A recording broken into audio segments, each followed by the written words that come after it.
Après avoir connu un petit passage à vide au 19e et au 20e siècle, la Chine est en train de reprendre son rang.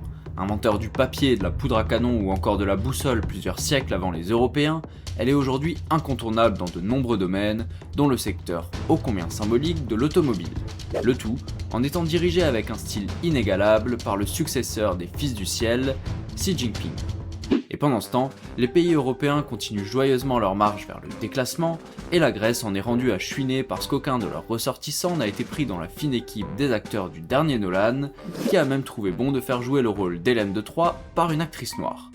Bah ouais, fallait pas inventer la démocratie, ce système qui a tellement dégénéré que la voix du premier connard venu, Moi j'ai mes 2 doses. ou de la première connasse, soyons inclusifs, vaut autant que la mienne. Donc bien fait pour vous les Grecs. Plus sérieusement, dans cette vidéo on va voir pourquoi on peut dire que le 6e siècle est un tournant majeur à la fois pour l'Occident et pour la Chine, on verra en quoi les difficultés que rencontrent les Grecs et les Chinois de cette époque sont semblables ou pas, et puis on verra successivement la réponse grecque et la réponse chinoise à travers des personnages historiques emblématiques. C'est parti. Contexte grec. Pour comprendre ce qui se passe au 6e siècle, il faut revenir un peu en arrière. À ce moment-là, la Grèce a déjà connu Achille, Ulysse, etc. Homère a posé ses chefs-d'œuvre dont il situe l'action il y a plusieurs siècles en arrière, au moment de ce qu'on appelle la civilisation mycénienne. Faut savoir que beaucoup d'histoires qu'on connaît tous plus ou moins se déroulent durant cette période. Hercule, Icare, Persée et Méduse, etc. Même si elles ont été écrites plusieurs siècles après. Bref, vers moins 1200, la civilisation mycénienne s'effondre. S'ouvre alors une période souvent appelée siècle obscur. On n'en sait pas grand chose, sinon que les Grecs étaient en position AFK dans le game de l'Antiquité. Mais à partir du 8e siècle, tout repart. Les Grecs adoptent l'alphabet phénicien et l'améliorent, les cités se développent, Athènes, Sparte, Corinthe, Milet, chacune possède ses lois, ses institutions et ses ambitions. À l'époque, l'aire géographique de la Grèce s'étend jusqu'à la côte ouest de la Turquie actuelle, mais les Grecs s'y sentent à l'étroit. D'une part parce qu'il y a une poussée démographique, et d'autre part parce que la société est sclérosée. Les terres sont accaparées par une minorité de grands propriétaires, et plus particulièrement par les fils aînés de chacune de ces grandes familles, à cause d'un système d'héritage de primogéniture.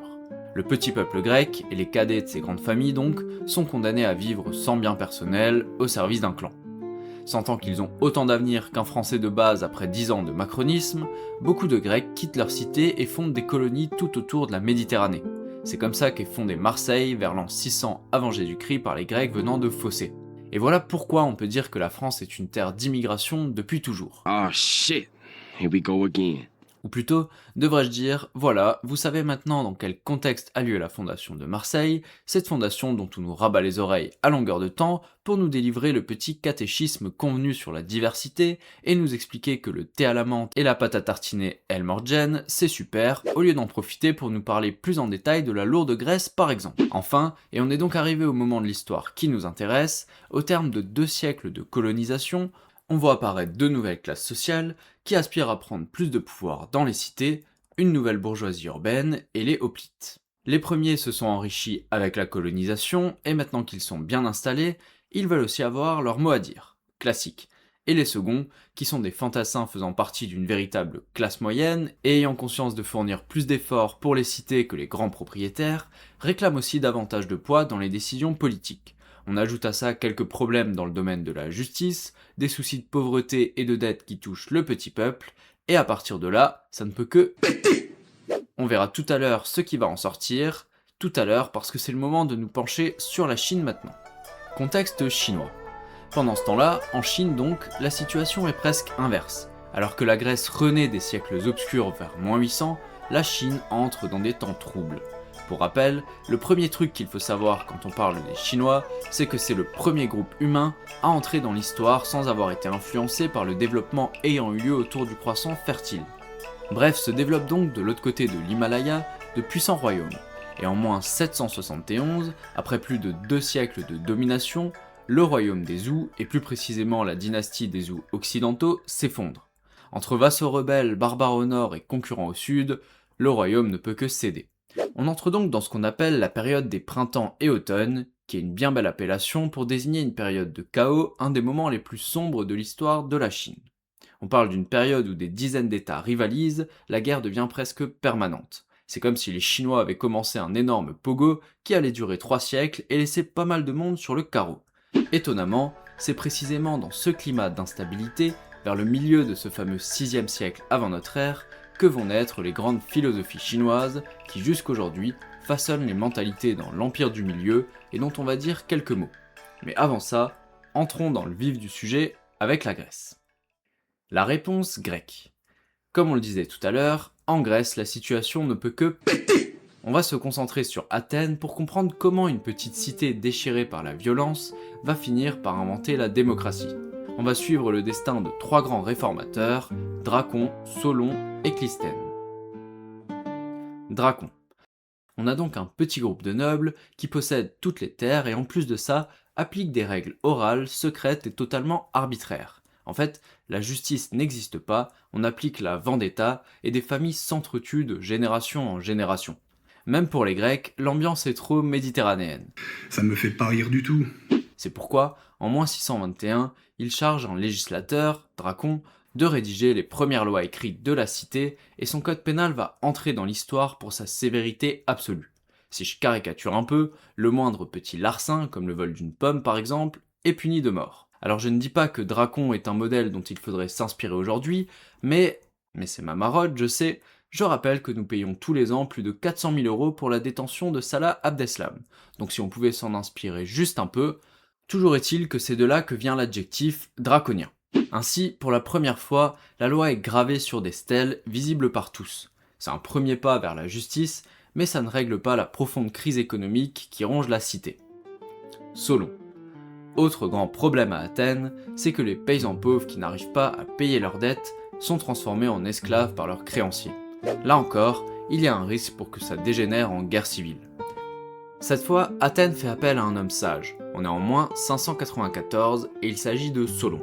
Il va annuler toutes les dettes et interdire définitivement l'esclavage fondé sur ce motif. Un Athénien ne peut plus perdre sa liberté pour de l'argent. Par ailleurs, il intègre au pouvoir la nouvelle bourgeoisie urbaine et les soldats citoyens, nos fameux hoplites, en créant la timocratie. Un système où les droits politiques dépendent de la richesse et non plus de la naissance. Mais comme sauver sa cité de la guerre civile et semer les graines de la démocratie n'étaient pas des tâches si palpitantes, il va sentir le besoin de graver définitivement son nom dans l'histoire en allant distribuer des lourdes punchlines par-delà la mer Égée. Solon quitte Athènes pour un voyage de 10 ans et voilà l'anecdote la plus fascinante à ce propos. Solon se rend en Lydie à la cour du roi Crésus, l'homme le plus riche du monde, d'où l'expression « riche comme Crésus ». Ébloui par ses propres trésors, Crésus demande à Solon « Qui est l'homme le plus heureux que tu as croisé ?» Le roi s'attend bien sûr à ce que Solon prononce son nom, mais le sage athénien évoque à la place de simples citoyens morts héroïquement pour leur patrie ou après une vie vertueuse. Crésus pète le seum, et Solon lui répond alors cette phrase légendaire « Il ne faut appeler aucun homme heureux avant sa mort, car la fortune est changeante. » Quelques années plus tard, Crésus perdra son fils, son royaume sera envahi par les Perses, et il finira sur un bûcher en hurlant le nom de Solon, comprenant enfin la leçon. D'ailleurs, l'épisode sur les Perses arrivera bientôt, abonnez-vous. Et pour l'anecdote, dans l'anecdote, c'est à la même époque que commence la construction du gigantesque temple d'Artémis à Éphèse, une des 7 merveilles du monde. L'intermède des tyrans, Pisistrate et ses fils. À Athènes, malgré les réformes de Solon, des tensions persistent. Un homme va alors briser les règles de la cité et s'emparer du pouvoir par la ruse et la force, Pisistrate. On est en 561 et c'est l'apparition du premier tyran d'Athènes. Athènes n'est d'ailleurs pas un cas isolé, des tyrans prennent le pouvoir dans plusieurs autres cités et se présentent comme les champions du peuple. Pour asseoir leur pouvoir contre les nobles, ils s'allient avec lui. Pas de révolution, mais quelques avantages concédés à la classe moyenne et aux plus pauvres. Ils confisquent par exemple les terres des aristocrates exilés pour les redistribuer, lancent de grands travaux urbains et enrichissent la bourgeoisie grâce au commerce. Paradoxalement, la dictature renforce l'unité de la population et affaiblit définitivement l'aristocratie terrienne. En ce qui concerne Athènes, les choses se gâtent à la mort de Pisistrate en 527. Ses fils ont une cote de popularité macronesque et se font dégager du pouvoir. Bon, faut dire que Sparte ne serait pas innocent non plus à ce changement de régime, mais peu importe. Fini la tyrannie, la place est libre pour une refondation totale. Clisthène.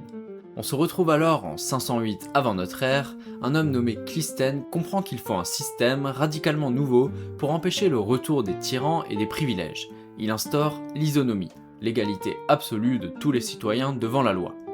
Pour détruire les anciens réseaux d'influence nobles, il réorganise géographiquement tout le territoire d'Athènes en 10 nouvelles tribus artificielles.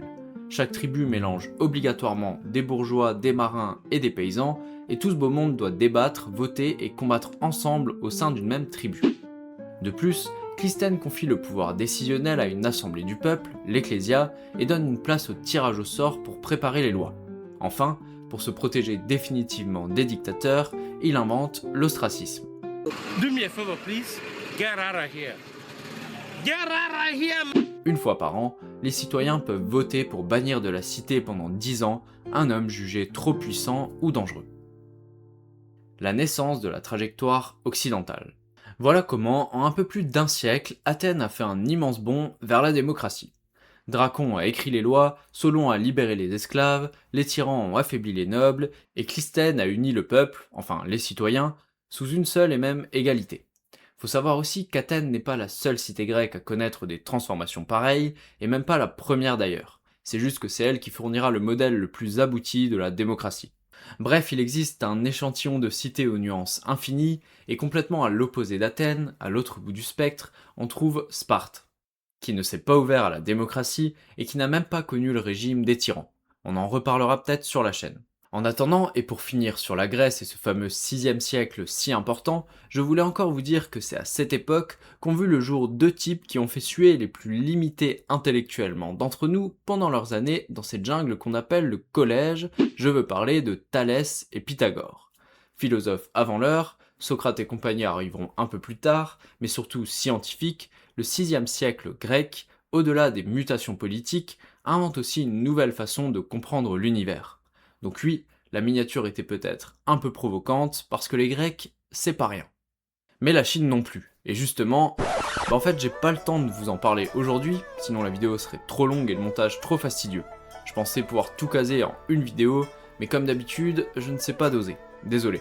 Je vais donc faire une autre vidéo sur la Chine du 6e siècle avant notre ère, et vous pourrez cliquer ici, à droite de l'écran, quand elle sera sortie. Comme ça vous pourrez enchaîner les 2 vidéos. En attendant, vous pouvez cliquer sur la playlist pour voir les anciens épisodes, n'hésitez pas à vous abonner pour les prochains, n'hésitez pas non plus à liker et partager. Merci et à bientôt, c'était Paul Marcellus.